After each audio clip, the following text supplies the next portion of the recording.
네, 오늘은 성경에 나타난 교회에 대해서 함께 배워보려고 합니다.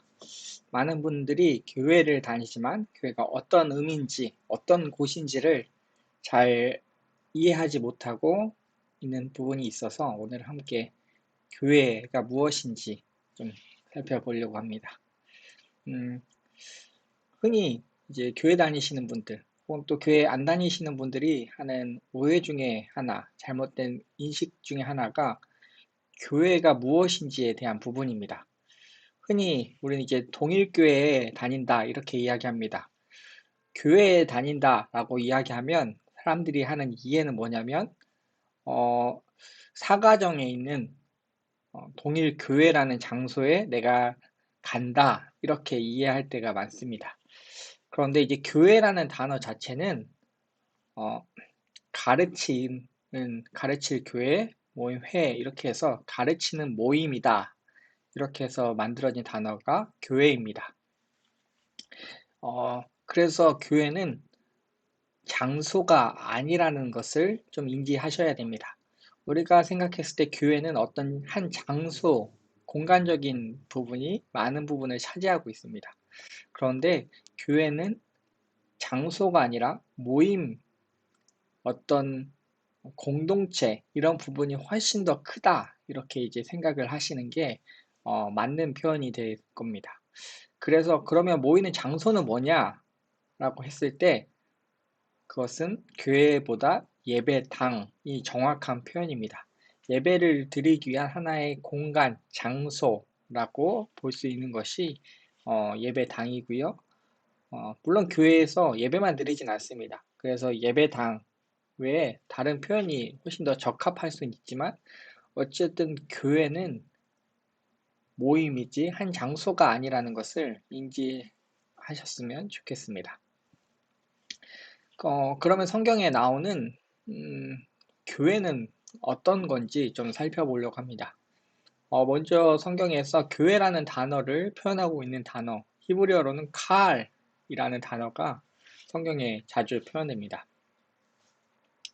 이 단어는 히브리어로 콜이라는 단어에서 왔는데요. 이 단어의 의미는 뭐냐면 목소리라는 뜻입니다. 어, 누구의 목소리겠습니까? 바로 하나님의 목소리를 좀 생각해 볼 수 있습니다. 곧 하나님의 목소리를 듣고 모인 공동체, 모임, 아니면 하나님이 부르시는 사람들, 이 사람들을 일컬어서 교회라고 볼 수 있습니다. 그러니까 하나님이 부르신 이스라엘 백성이 하나의 전체적인 교회의 모습으로 우리는 좀 생각해 볼 수 있습니다. 어떤 나라나 어떤 민족의 개념이라고 볼 수 있지만 우리가 지금 봤을 때 한 교회의 모습으로 이스라엘 백성들을 좀 생각해 볼 수 있는 부분이 있다라는 거죠. 어, 그 교회는 이스라엘 백성은 어떤 모습이냐면 계약 공동체였습니다. 하나님은 이스라엘 백성들을 구원하시기 위해서 출애굽시키셨습니다. 그리고 나서 이스라엘 백성들과 계약을 맺으셨습니다. 그 계약 공동체, 그것이 바로 구약시대의 교회의 모습이었다라고 생각할 수 있습니다. 하나님은 이스라엘 백성들을 출애굽시키신 다음에 여러 가지 법들을 주셨습니다. 그리고 하나님의 백성이로 살기 위해서 어떤 것들을 지키며 살아가야 되는지를 알려주셨습니다. 그것은 어떤 걸 뜻하냐면 하나님의 말씀을 계약으로 맺은 이스라엘 백성들이 하나님의 말씀을 준행할 때만 그 계약 공동체가 존속이 된다라는 것을 알려주시는 하나의 모습이 될 수도 있습니다. 곧 교회는 하나님의 백성, 이스라엘 백성들이 하나님의 말씀으로 살겠다라고 하는 그런 모습을 하나의 표본, 모습으로 좀 생각해 볼 수 있습니다. 이런 것을 잘 표현해주고 있는 게 신명기 4장 10절에 있는 말씀입니다. 제가 읽겠습니다. 내가 호렙산에서 내 하나님 여호와 앞에 섰던 날에 여호와께서 내게 이르시기를 나에게 백성을 모으라. 내가 그들에게 내 말을 들어주어 그들이 세상에 사는 날 동안 나를 경외함을 배우게 하며 그 자녀에게 가르치게 하리라 하시매 하나님께서 이스라엘 백성들을 모으라고 이야기합니다. 여기서 모으라는 거, 백성을 모으라는 것, 이것이 바로 히브리어 단어 카할이라는 단어가 사용됩니다. 곧 교회의 모습이라고 생각해 볼 수 있습니다. 그 모임, 교회는 어떤 모임이냐면 하나님을 경외하기를 배우는 모임이었습니다. 그리고 이스라엘 백성의 자녀들에게 하나님을 가르치는 것, 하나님 말씀을 가르쳐서 하나님을 경외하게 하는 믿음의 공동체였다. 이렇게 생각해 볼 수 있습니다. 그런데 이 교회가, 카할이 단지 신앙적인 차원에서의 모습만으로 활용된 것은 아니었습니다. 사사기 20장 2절 말씀 보면 이런 말씀이 있습니다. 온 백성의 어른, 곧 이스라엘 모든 지파의 어른들은 하나님의 백성의 총회에 섰고 칼을 빼는 보병은 40만 명이었으며, 여기서 이제 한국 단어로는 총회라는 단어가 있습니다.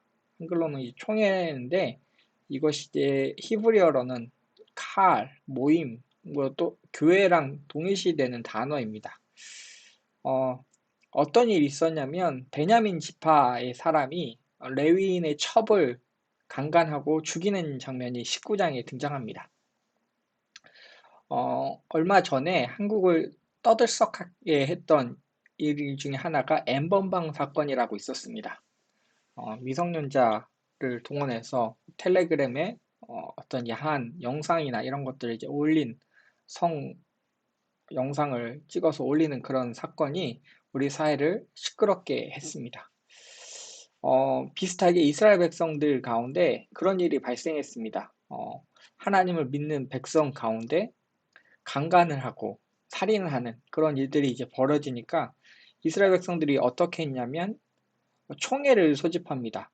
이게 이제 베냐민 지파에서 일어났는데 베냐민 지파에서 처리를 하지 않으니까 베냐민 지파를 처벌하기 위해서 이스라엘의 11지파, 베냐민 지파를 제외한 11지파가 모여서 베냐민과 전쟁을 벌입니다.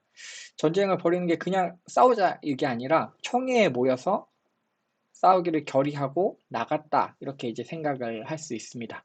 거기서 쓰인 단어, 이 총회, 칼이 교회랑 사용되는 단어와 동일시되는 단어입니다. 그러니까 이제 교회가 앞서 신명기에서는 하나님을 경외하기를 가르치고 하나님의 말씀을 가르쳤다라고 하면 그 교회의 모습이 단지 성경만 가르치는 것이 아니라 사회의 불합리함과 부정의함이 있었을 때 그것을 치리하는 역할들을 했다라고 볼 수 있습니다. 물론 이것을 오늘날의 모습으로 적용시키긴 참 어렵습니다. 왜냐하면 당시에는 이제 재정 일치 사회였고요. 그래서 교회에서의 역할, 교회의 역할과 사회의 역할, 또 제사장의 역할과 재판관의 역할이 그렇게 이제 분리되어 있지 않은 모습이 공존의 사회였습니다. 그러니까 이제 그것이 갇히게 됐기 때문에 교회에서 믿음의 영역, 그 다음에 사회적인 부정함을 다루는 영역들이 같이 갔다라고 볼 수 있습니다. 그러나 어쨌든 교회에서 신앙적인 차원과 사회적인 차원 또는 살펴보진 않았지만 전쟁의 차원까지도 다 다루었던 것이 교회의 모습이라고 생각을 해볼 수 있습니다. 곧 이스라엘 백성들이 하나님의 부르심을 통해서 계약 백성이 되었습니다. 그 계약 백성은 교회라는 모임을 통해서 하나님을 배우고 믿음을 전수하고 사회적인 정의를 실현했던 곳이 바로 구약시대의 교회라고 볼 수 있습니다. 그럼 신약시대는 어떤 교회의 모습이냐라고 생각해보면 헬라어 단어로 에클레시아라는 단어가 사용됩니다. 에클레시아라는 단어는 어떤 단어냐면 에크라는 것은 뭐뭐로부터라는 단어입니다. 클레이시아라는 단어는 부름받은 사람들란 뜻을 갖고 있습니다. 그러니까 뭐뭐로부터 부름을 받은 사람들, 곧 하나님으로부터 부름받은 사람들이라고 생각해 볼 수 있습니다. 쉽게 얘기하면 하나님을 믿는 사람들 일로 생각될 수 있는 게 에클레시아라는 교회라는 헬라어 단어입니다. 이걸 좀 잘 설명해주고 있는 게 마태복음 16장 16절부터 18절에 있는 말씀인데 18절만 먼저 읽겠습니다. 또 내가 네게 이르노니 너는 베드로라. 내가 이 반석 위에 내 교회를 세우리니 음부의 권세가 이기지 못하리라. 예수님께서 베드로에게 이야기하십니다. 내가 내 교회를 세울 텐데 어, 이 교회는 어디에 세우는 거냐면 이 반석 위라고 설명되어지고 있습니다. 흔히 가톨릭에서는 이 반석을 베드로라고 이야기합니다. 그래서 일대 교황을 베드로라고 이제 가톨릭은 이야기를 하고요. 그러니까 베드로 위에 교회가 세워져서 지금까지 이어져 오고 있다 이렇게 생각을 합니다. 그러나 개신교에서는 좀 다른 생각을 갖고 있습니다. 개신교에서는 이것이 베드로의 위에 세워진 교회가 아니라 베드로의 신앙 고백 위에 세워진 교회로 믿고 있습니다. 이걸 이야기하는 것이 마태복음 16장 16절입니다. 거기서 이제 베드로가 했던 이야기인데요. 시몬 베드로가 대답하여 이르되 주는 그리스도시요 살아계신 하나님의 아들이시니이다. 이렇게 고백합니다. 곧 예수님께서 그리스도 우리를 위해 죽으셨고요. 살아나셨습니다. 이것을 이제 고백하는 것이 바로 베드로입니다. 그 신앙 고백 위에 세워진 것이 바로 교회라고 볼 수 있습니다. 그 교회는 예수님 이름으로 모인 공동체, 예수님을 믿고 예수님을 따르기를 결단하는 공동체라고 볼 수 있는 것이 신약시대의 교회입니다. 그래서 고린도전서 1장 2절에도 보면 이렇게 말씀합니다. 고린도에 있는 하나님의 교회, 곧 그리스도 예수 안에 거룩하여지고 성도라 부르심을 받은 자들과 또 각처에서 우리 주, 곧 그들과 우리 주 대신 예수 그리스도의 이름을 부르는 모든 자들에게 사도 바울이 고린도에 있는 성도들에게 편지를 씁니다. 거기서 하나님의 교회는 어떤 걸 뜻하냐면 교회는 곧 예수 그리스도 안에 거룩하여져 성도라 부름을 받는 사람들, 곧 예수 그리스도 안에서 거해서 거룩하게 되어지는 사람들을 교회라고 볼 수 있고요. 또 예수 그리스도 이름을 부르는 모든 사람들, 예수님을 믿는 사람들을 지칭하는 단어로 교회가 사용되어졌다라고 볼 수 있습니다.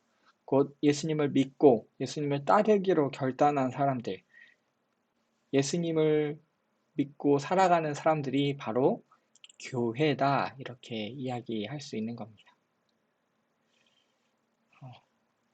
그래서 마태복음 18장 20절 말씀 보면 두세 사람이 내 이름으로 모인 곳에는 나도 그들 중에 있느니라 라고 예수님 말씀하십니다. 예수님의 이름으로 모인 공동체, 예수님 때문에 모인 공동체, 그것이 바로 교회라는 사실입니다.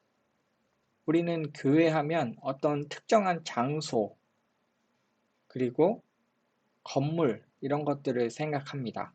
그러나 교회는 건물이 아니라 모임입니다.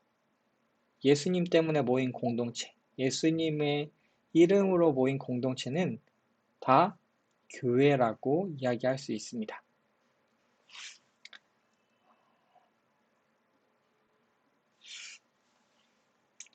마지막으로 사도행전 11장에 보면 그리스도인이 등장합니다. 11장 25절 26절 말씀 보면 바나바가 사울을 찾으러 다소에 가서 만남에 안디옥에 데리고 와서 둘이 교회에 1년간 모여 있어 큰 무리를 가르쳤고 제자들이 안디옥에 이르러 비로소 그리스도인이라 일컬음을 받게 되었다 이렇게 설명을 합니다.